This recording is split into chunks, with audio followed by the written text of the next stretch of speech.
Pauvre garçon, quelle innocence. Je dois vous avouer que la lettre de Cécile m'a paru singulièrement spirituelle. J'espère bien. C'est moi qui l'ai écrite.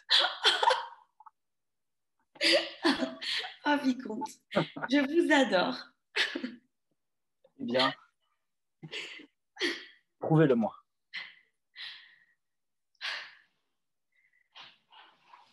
Faites d'abord vos preuves avec votre céleste prude.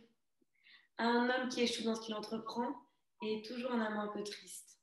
Et trop souvent, un triste amant. Alors, rions. J'ai une nouvelle pour vous. Une nouvelle qui va vous divertir. Espérons-le. J'ai tout lieu de penser que le prochain Gercourt sera de sang Valmont. Vous voulez dire? Eh oui, Cécile a 2 semaines de retard. Heureuse?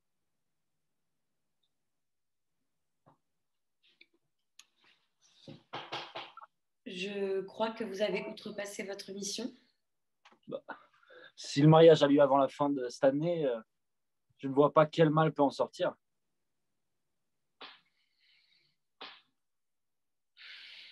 Peut-être, oui. La situation peut avoir des effets intéressants.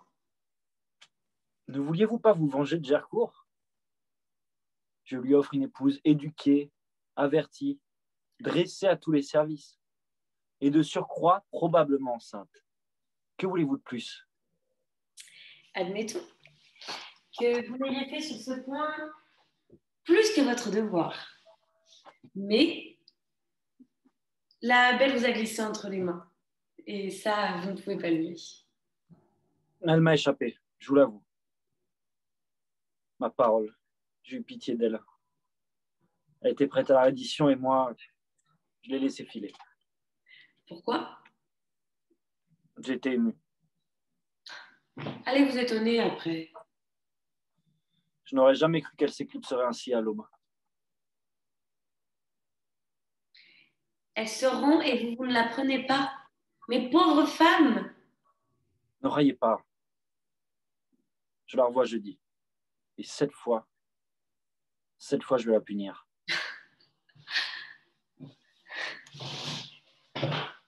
La punir de l'aimer? Il n'y a pas d'amour en moi. L'amour n'est pas un sentiment honorable. Je vais le lui apprendre. Et vous, ma chère amie, où en sont vos affaires? Oh, moi je vais très bien. Mais c'est ce pauvre Belleroche qui m'inquiète. Il ne tient plus qu'à peine sur ses 2 jambes. Épuisé? Fourbu. Il tient mieux le vin que l'amour. Mais vous savez, je bois peu. Son successeur est déjà désigné, je suppose. Bien entendu. Et qui est l'heureux élu? C'est notre cher. Mais je ne saurais pas son nom. Vous devrez donc vous résigner à ignorer ma stratégie en ce qui concerne notre charmante dévote. Je m'y résignerai. Si vous le permettez, je viendrai vous voir vendredi. Seulement 4 victoires. Il n'y aura plus pour moi de défaite. J'ai mon plan. J'espère qu'il est bon.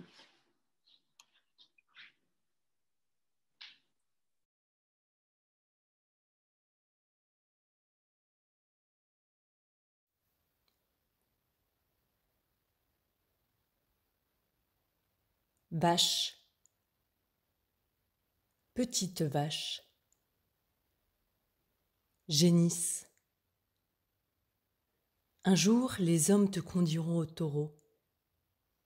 Tu auras du plaisir peut-être, de la joie, des enfants, des fils qu'on appellera des veaux, ou des filles qu'on appellera génisses, comme on t'appelait autrefois toi. Tu les lécheras, tu feras tout le nécessaire, sans peut-être garder la mémoire de tout ce que tu auras souffert. Puis un jour les hommes viendront, ils regarderont les veaux, ils diront qu'ils sont beaux et bons. Et ils les emmèneront, ils les tueront, ils les mangeront.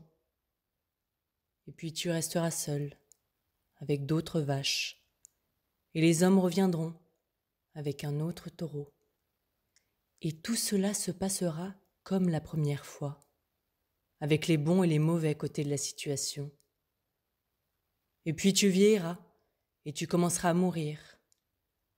Les hommes hocheront la tête, ils t'abattront, et ta peau, ils la vendront. Quelque chose de toi deviendra un objet, puis un autre. Des souliers, des valises. Avec les valises, les hommes prendront les trains.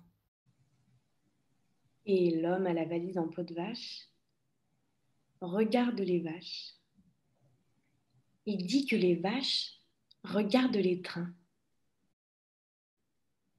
Et personne ne sait ce qui se passe, ni comment ça se passe dans votre tête quand le train passe. Pourtant, les hommes en parlent, histoire de causer. Et l'homme à la valise en peau de vache s'en va voir les courses de taureaux. De son métier, il est plutôt aficionado. Et la ville est en fête, le roi vient d'épouser la reine.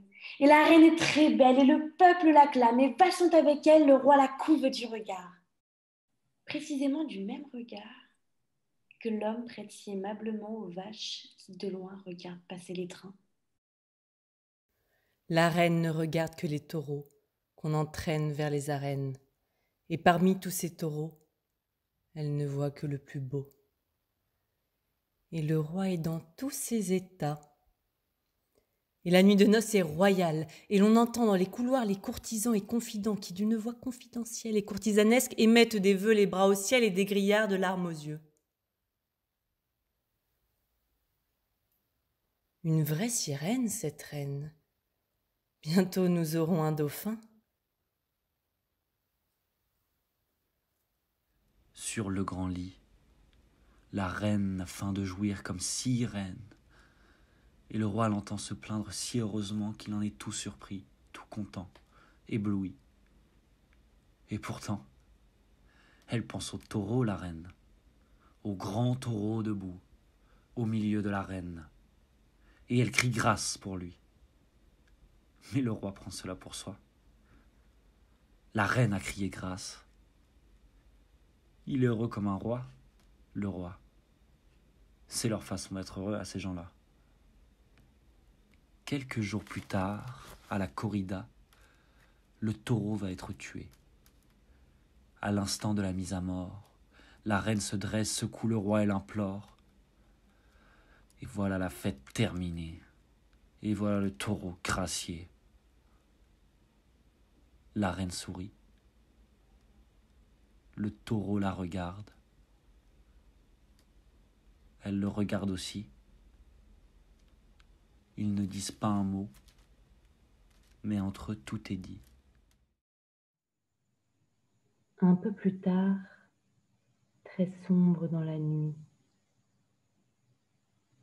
la reine est seule dans la chambre, le roi dans son bureau, s'occupant des affaires du pays. L'armoire à secret s'ouvre à deux battants. Une suivante entre, un flambeau à la main. Et le taureau entre aussi. La suivante se retire, emportant sa lumière, et seule la lune éclaire la reine nue sur son grand lit. Soudain elle se réveille, aperçoit son ami et sourit. Minot, Minot, Minot, mon petit Minotaure. Le taureau ne dit rien. Il est debout sur ses pattes de derrière, une de ses pattes du devant appuyée sur la cheminée. Il est un peu triste, et pourtant la reine lui plaît. La nuit dernière, il avait rêvé de bagages et de rôtis de veau et d'une vache belle comme le jour. Il se trouve un peu seul sur la terre, comme tant de créatures humaines.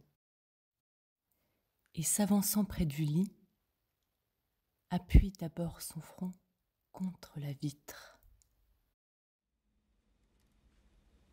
Un train passe dans la nuit.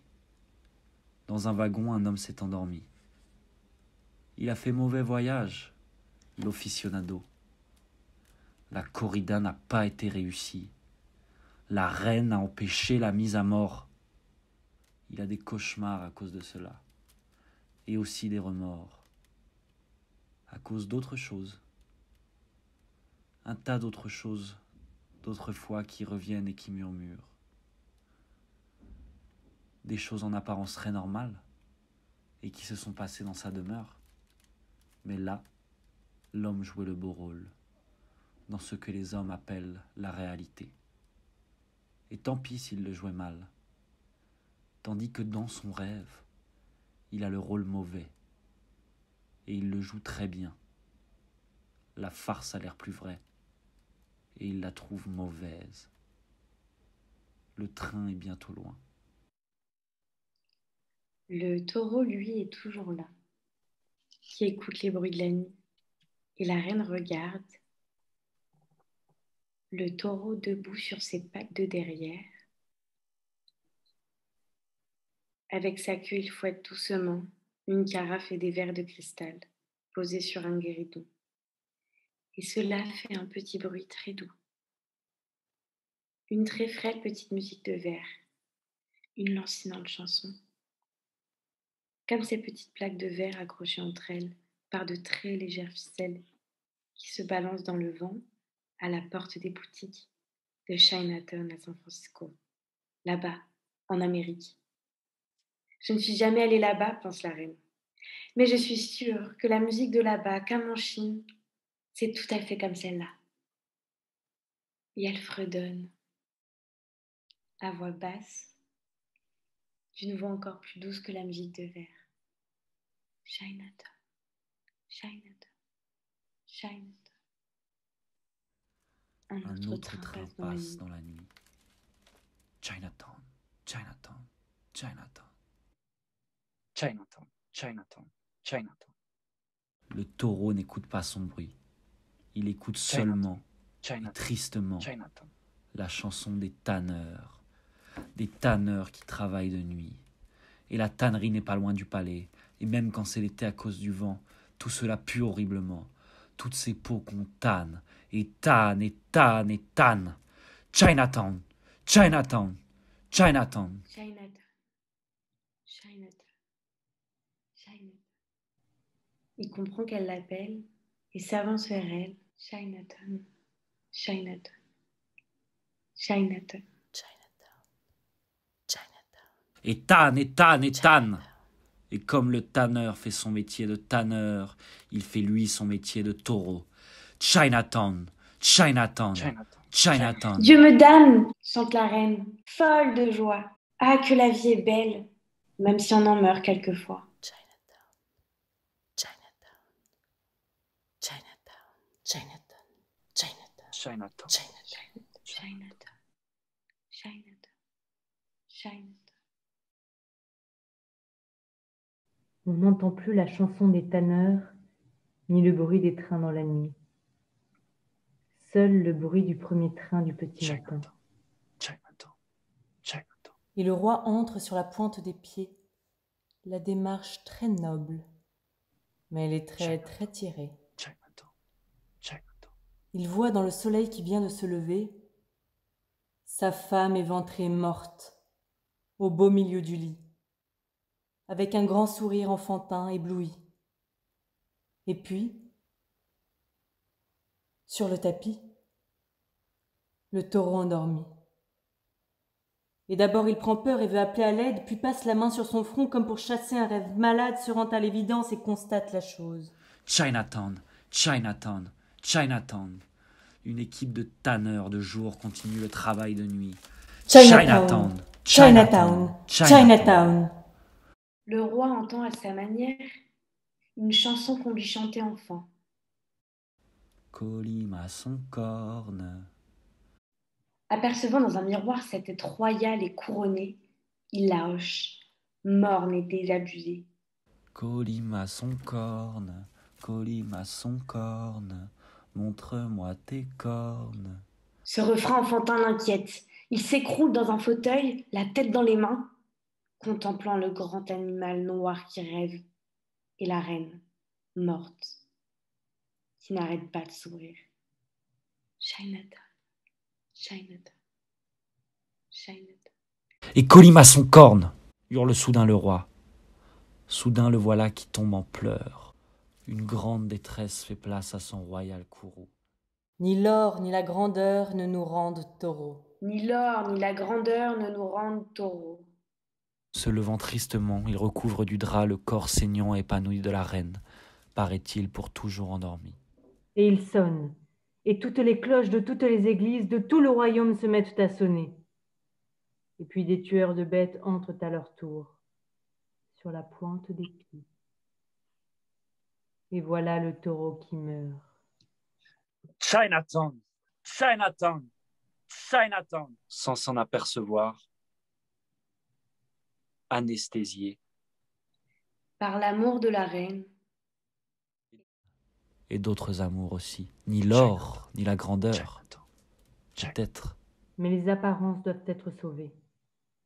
et, le jour enfin levé, en plein soleil, Sur le plus grand balcon du palais, Le roi, debout, avec, sur la tête, 2 cornes ensanglantées, et les cloches de sonner, les canons de tonner. les tanneurs de tanner, Chinatown, Chinatown, Chinatown. Chinatown. Chinatown, Chinatown, Chinatown, Chinatown, Chinatown, Chinatown.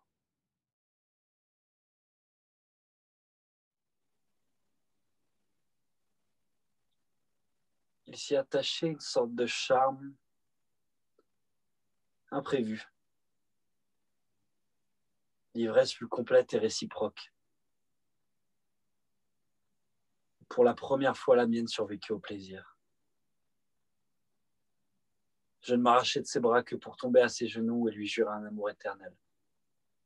Et, je dois l'avouer, je pensais ce que je disais.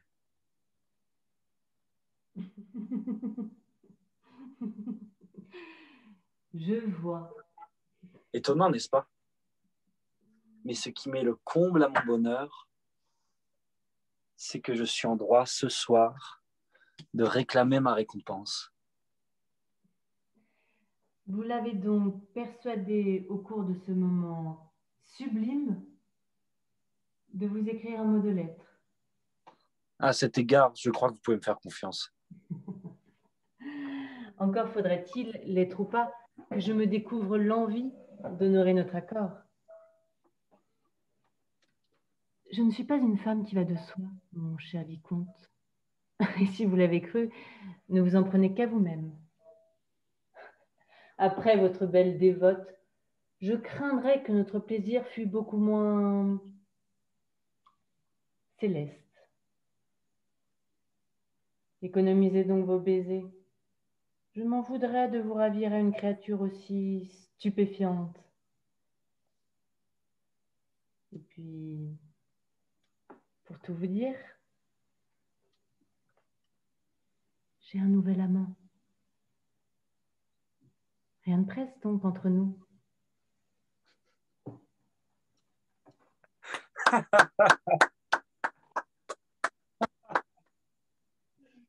sortie. Ne me donnez pas à penser que vous êtes jalouse. Il n'y a pas sur cette terre une femme que je vous préfère. Et vous le savez très bien. Pas une femme que je ne sois tout prêt à vous sacrifier. Pas une. Vicomte, les tricheurs ne jouent pas aux mêmes tables. Oui, mais ensuite ils échangent leurs impressions. De toute façon, soyez sans inquiétude, je ne reviendrai pas sur notre accord. Je vais partir quelques semaines, une affaire privée. À mon retour, quand vous aurez reçu cette fameuse lettre,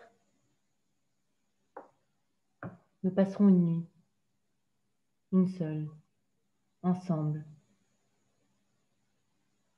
Et nous y prendrons, vous et moi, un plaisir suffisant pour regretter que ce soit la dernière. Elle doit nous laisser des regrets, vicomte. Elle le doit. Et puis nous nous séparerons. Mes bons amis. Ne prévoyons pas tout, s'il vous plaît. Nous ne devons nous faire aucune illusion.